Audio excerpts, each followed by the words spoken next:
바른미래당 서울시장 후보 안철수입니다. 저는 이틀 전 바른미래당 서울시장 후보로 확정되자마자 이른 아침에 나와 새벽 시장의 문을 열고 하루 시작하는 분들, 출근길 나선 시민들 만나 뵙고 인사드리고 싶었습니다. 한 분이라도 더 많은 시민들 손잡아 드리고 서울시에 바라는 변화 하나라도 더 묻고 들으며 함께 하고 싶었습니다.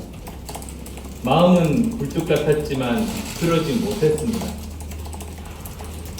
서울시장 후보 확정 기자회견에서는 19대 대선 불법 여론조작 게이트 진상규명을 촉구해야 했고, 문재인 대통령은 후보 시절 드루킹과 만난 사실이 없는지, 드루킹 공직 요구 협박 사건을 언제 보고받은 것인지 물어야 했습니다. 그렇지만 지금까지도 답을 듣지 못했습니다. 한 번만 더 묻겠습니다. 문재인 대통령은 후보 시절 드루킹을 만났습니까? 지난 7년간 새정치를 하겠다며 애써온 제가 구태정치의 상징인 불법 여론 조작 게이트를 모른 채 하고 제 서울시장 당선만을 위해 움직일 수는 없습니다. 제가 피해자라고 문제를 제기하는 것이 아닙니다. 대선의 결과가 달라졌을 거라고 문제를 제기하는 것도 아닙니다. 닉슨이 워터게이트 사건으로 하야한 것은 한 개 줄을 빼고 압승한 대선의 결과가 바뀔 가능성이 있어서가 아니었습니다. 그 자체가 범죄 행위였기 때문입니다. 제가 문제를 제기하는 이유는 수없이 많은 시민의 헌신으로 이룩한 우리 대한민국의 민주주의가 민주 세력을 가장한 사람들에 의해 짓밟혔기 때문입니다.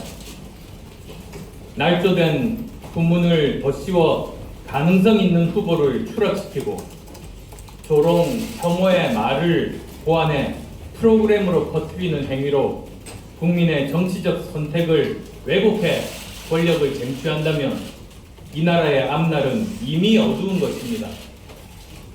이런 가짜 민주주의를 타파하는 데 주저하면 위선과 무능의 시대는 계속될 것이고 결국 대한민국 민주주의는 시들어 버릴 것입니다. 이 엄중한 상황에서 청와대의 교만은 하늘을 찌르고 있습니다. 하지만 그들은 이미 당황하고 있습니다. 드루킹에 대해 모르는 척하고 자발적인 정치 참여라고 시침이 되지만 하루가 다르게 추악한 범죄 행위의 윤곽들이 드러나고 있습니다. 경찰의 수사 능력을 만천하에 드러내게 하려고 방관하는 검찰과 권력에 아부하면 수사권 갖게 되는 줄 알고 주구 노릇하는 경찰, 두 기관 모두 국민의 신뢰를 잃었습니다. 수사 책임자인 이주민 서울경찰청장은 김경수 의원도 인정한 사실을 부인해 빈축을 사더니 갑자기 사과하고 수사하는 척 하고 있습니다. 경찰의 행위가 수사라기보다는 증거 감추기일 거라는 국민의 지적은 정당한 것입니다. 경찰은 즉각 이번 사건에서 손을 떼야 합니다. 이번 게이트의 한 단면을 보여주는 것이 김경수 의원의 오락가락 출마 소동입니다. 경남지사 출마를 포기하려는 김경수 의원을 청와대가 압박해서 출마를 강행하게 했다는 세간의 의혹에 문재인 대통령이 답해야 합니다. 남북 정상회담이 만병통치약이라고 믿는 모양인데 우리 국민은 과연 북한이 실제 핵을 포기할 것인지 아주 차분하게 지켜볼 뿐 결코 흥분하지 않는다는 사실을 잊으면 안 될 것입니다. 박원순 민주당 서울시장 후보에게도 묻습니다.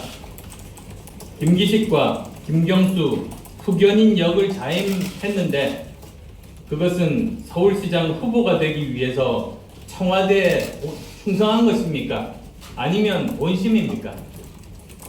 김기식 전 금감원장에 대한 의혹이 정치적인 공격이라고 했는데 법을 어긴 사실이 밝혀지고 낙마한 후에는 아무 말도 없습니다. 박원순 시장은 서울 시민께 사과해야 합니다. 또한 지난 금요일 새벽 박 시장 트윗 계정으로 올라온 김경수 응원 글, 김경수 멋있다, 경수야 힘내라. 이거 박 시장이 올린 거 맞습니까? 이 단순 명료한 질문에 즉각 답해야 합니다. 그리고 어제 갑자기 트윗을 삭제한 이유는 뭡니까? 생각이 바뀐 겁니까? 사정이 바뀐 겁니까? 오늘 이 시간에도 진상규명을 촉구하는 시민들이 피켓 들고 거리에 나섰습니다. 더 많은 시민들은 참고 지켜보고 있습니다. 박원순 시장은 인터뷰에서 한 말처럼 그것은 정치 공세라고 다시 이야기할 수 있습니까? 김기식 전 금감 원장을 황희 정승 같은 사람이라고 감싸더니 댓글 조작의 중간 총책 김경수 의원을 멋있다고 칭송한 그런 도덕감과 판단력은 서울시장으로서는 모자라도 한참 모자라는 것입니다. 서울 시민을 부끄럽게 하는 것입니다. 저는 부끄럽지 않은 시장이 되려고 합니다. 정상적인 정부, 상식적인 시정을 바라는 서울 시민의 욕구를 담아내는 그릇이 되겠습니다. 야권의 대표 선수로 국민의 마음을 받들어 승리하고 확실한 견제로 가짜 민주주의의 가면을 벗겨내겠습니다. 매크로로 만드는 수백만의 댓글이 아니라 수백만 시민의 힘을 모아 진짜 민심이 넘쳐 흐르게 하겠습니다. 부실한 이념에 사로잡혀 기업을 옥죄고 온갖 포퓰리즘으로 현실을 감춰온 서울시정의 모습을 확 바꿔내겠습니다. 박원순 서울과 전혀 다른 안철수 서울을 보여드리겠습니다. 불법과 부정이 없는 민주주의 토양 위에 부패 없는 깨끗한 지방정부, 미래를 준비하는 유능한 지방정부, 즉 깨끗하고 유능한 지방정부 만들어 보이겠습니다. 가장 앞장서 서울시장 선거의 승리를 이끌어 주실 분으로 손학규 전 국민의당 상임 고문님을 모시려고 합니다. 전설의 경기도지사이기도 한 손학규 고문님께서는 우리 미래캠프 선거대책위원장을 맡아주실 것을 간곡하게 부탁드렸습니다. 일생을 민주주의에 대한 신념과 열정과 함께 해오신 손학규 선대위원장님과 함께 반드시 승리하겠습니다. 2018년 6월 13일 저 안철수가 천만 서울 시민의 뜻을 모아 야권 대표 선수로서 청와대의 교만과 정부 여당의 폭주에 정종을 울리겠습니다. 지난 7년간 달라지지 않은 박원순 서울을 바꾸려는 시민의 열망을 꼭 담겠습니다. 불법 여론 조작이 장악한 가짜뉴스, 가짜 민주주의 내쫓겠습니다. 일주일에 몇 번씩 고개 갸우뚱하게 하는 여론조사 수치를 보지 않아도 되는 상식이 넘쳐 흐르는 서울 만들겠습니다. 고맙습니다. 네, 저 한 가지만 좀 더 말씀드리고 싶습니다. 김경수 의원이 홍보가 필요한 기사를 드루킹뿐만 아니라 여러 사람에게 보냈다고 합니다. 언론에 이제 보도가 나와 있습니다. 그렇지만 이제 지금 압수된 것은 드루킹이 가진 그 휴대폰들이니까 당연히 김경수 의원과 서로 연락을 주고받은 것만 나와 있습니다. 그렇지만 사실은 상식적으로 생각해 보시더라도 한 조직에만, 한 그런 그 사설 조직에만 모든 것을 다 맡겼겠는가? 그렇지 않습니다. 중간 보스 중에 하나이고 이러한 조직이 최소한 대여섯 개는 더 있다고 하는 것이 합리적인 의심입니다. 그래서 이런 부분들에 대해서도 저는 수사가 확대되어야 한다. 그래서도 꼭 김경수 의원이 본인이 억울하다고 하면 그러면 특검하자고 미룰 것이 아니라 본인이 직접 출석해서 검찰에 출석해서 조사를 받는 것이 그것이 옳은 방법이다라고 생각합니다. 지금 보시면 김경수 의원은 특검 협조하겠다고 미루고, 청와대도 이제 민주당에서 해야 될 몫이라고 미루고, 민주당에서는 모든 악역을 뒤집어쓰고 특검 하지 않겠다고 합니다. 이건 지난 정부에서 했던 똑같은 수법입니다. 어떻게 적폐청산하겠다고 해놓고 그렇게 적폐와 똑같은 짓을 합니까? 거기에 대해서는 제가 이제 한번 짚고 넘어가고 싶습니다. 또 추미애 대표가 이것이 댓글 공작이 아니고 댓글 장난이다 그랬습니다.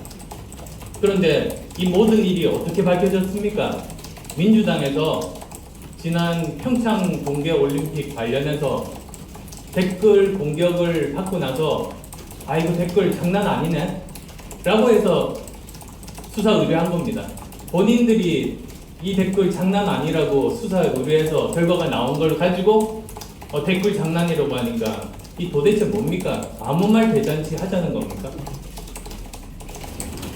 일단 이번 건에 대해서 야당 대표들이 모두 모여서 특검 그리고 국정조사에 대해서 합의하는 것이 중요합니다. 그리고 저는 한 걸음 더 나아가서 지금 현재 포탈에서 많은 문제가 되고 있는 댓글에 대한 조치도 취해야 된다고 저는 생각합니다.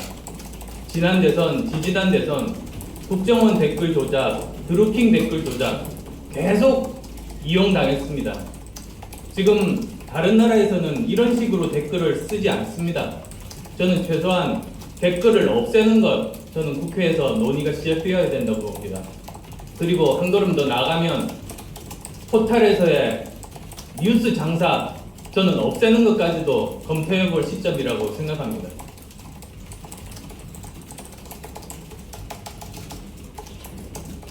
지금 미국 같은 경우에 댓글이 없다고 해서 민주주의가 후퇴한 것 아니지 않습니까? 이것 자체가 너무나도 많이 악용이 되고 한 번이 아니라 지금 연속해서 우리 대선에 영향을 미쳤습니다. 제가 서두에 말씀드렸듯이 이것은 대선에 이것이 없었으면 과연 대선의 결과가 바뀌었을까? 그걸 제가 묻는 것이 아닙니다. 이것 자체가 범죄 행위이기 때문에 이것을 제대로 막을 수 있는 방법을 찾지 못하면 댓글 자체를 없애는 것을 검토해 보아야 된다는 그런 뜻입니다. 그렇지만 그걸 없앤다고 하더라도 여러 가지 발달한 그 소셜 네트워크라든지 많은 사람들끼리 의견을 나눌 수 있는 통로들이 훨씬 더 다양하고 많습니다. 그래서 지금은 예전에 그런 SNS가 발달하지 않았을 때와는 지금은 인터넷 환경이 아주 많이 다르고 지금 소통에 문제가 없으니까 이제는 댓글 폐지 검토해야 된다는 그런 말씀입니다. 저는 그것 자체가 얼마나 인터넷에서의 그 여론들이 왜곡될 수 있는지를 보여준 좋은 사례라고 봅니다. 제가 예전에 컴퓨터 보안 회사를 했을 때 허니팟이라고 있습니다. 그게 뭐냐면 좀 이렇게 여러 가지 보안에 대한 취약점을 일부러 드러내놓고 기다리고 있으면 거기에 수많은 해커들이 달라붙습니다. 마치 끈끈이에 파리들 붙는 그런 시기인데요. 마찬가지로 이제 그게 한번 열리니까 얼마나 쉽게 여론 조작을 하는지를 잘 나타낸 그런 사례 중에 하나라고 생각합니다. 저도 예비 후보 중에 한 사람입니다. 저는 당의 결정을 다룹니다. 그래서 거기에 대해서는 당에서 이제 말씀을 나눠야 되는 게 그게 도리 아니겠습니까? 지금 여러 경선들이 있습니다만 저도 후보 중에 한 사람인데 저한테 묻는 건 이런 경우는 없습니다. 제가 답할 내용이 아닙니다. 전혀. 제가 서울시장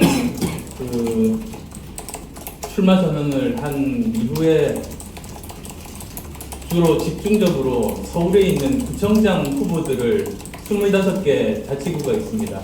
25명의 구청장 후보를 찾는데 전력을 다 하고 이제 조만간에 25명이 다 채워질 겁니다. 그리고 이제 시의원 후보, 구의원 후보들 이제 확정하고 새로운 사람 영입하는데 지금은 최선을 다하고 있습니다. 그리고 이제 두 공동대표께서 여러 가지로 지금 아직 채워지지 않은 광역 후보들을 찾으려고 열심히 노력을 하고 계시고, 저에게 이제 협조 요청을 해주시면 저도 직접 만나서 부탁드리고 지금 그런 과정 중이라는 말씀드립니다. 합리적인 그 의심이라고 말씀드렸습니다. 그 모든 걸 다 그렇게 한 사조직에게만 그 의존했겠느냐라는 겁니다. 그리고 또 그 일부 언론 보도들을 보면 이제 그 복수에게 부탁했다, 그런 보도를 한 언론들이 여러 곳이 있습니다. 그래서 드리는 말씀입니다. 네, 그러면 오늘 질의응답은 여기까지 마치겠습니다.